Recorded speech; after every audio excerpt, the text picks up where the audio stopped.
you want to start out with, of course, those mussels that you've already steamed. Now here are some, and come on over here with me. Remember the ones I did a little earlier? Don't they look beautiful? And all I did was take these out, throw them in the pot here. This is if you have extra mussels left over. So you shuck them all out of the shells, just like that. And then you really let that cool down a little bit. So you have your mussels, and then now this is just a kind of a free-form salad. Got some tomato here, a little bit of lemon juice, some fresh parsley, or you could use basil if you wanted to, and some white wine vinegar. And all I do is take a nice juicy lemon. Be nice if I had a lemon reamer, but I don't.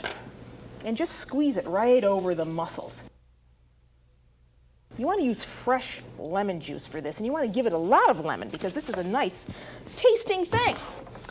And then you want to have a little bit of salt, sea salt, and a little bit of pepper. And you know, I think I forgot to tell you that the Greek sailors who used to get mussels in these huge mussel beds, remember those beards I was pulling off the mussels?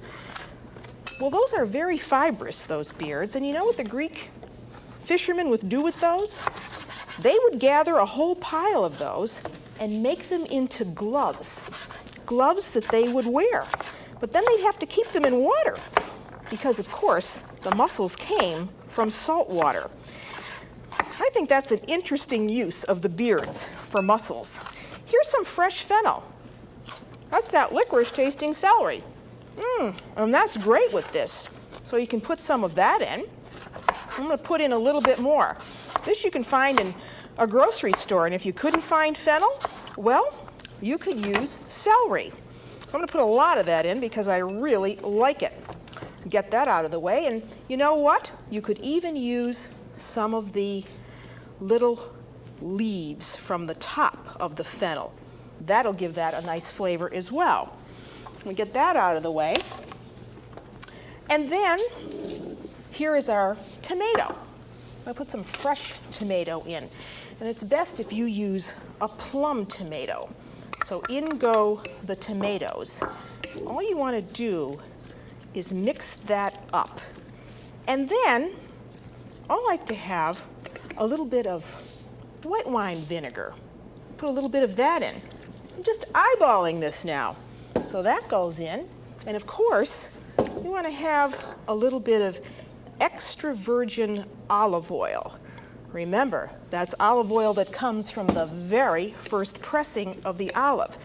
So you mix this all up real well. I'm going to give that a little bit more parsley and some fennel. Look at how that dresses that up.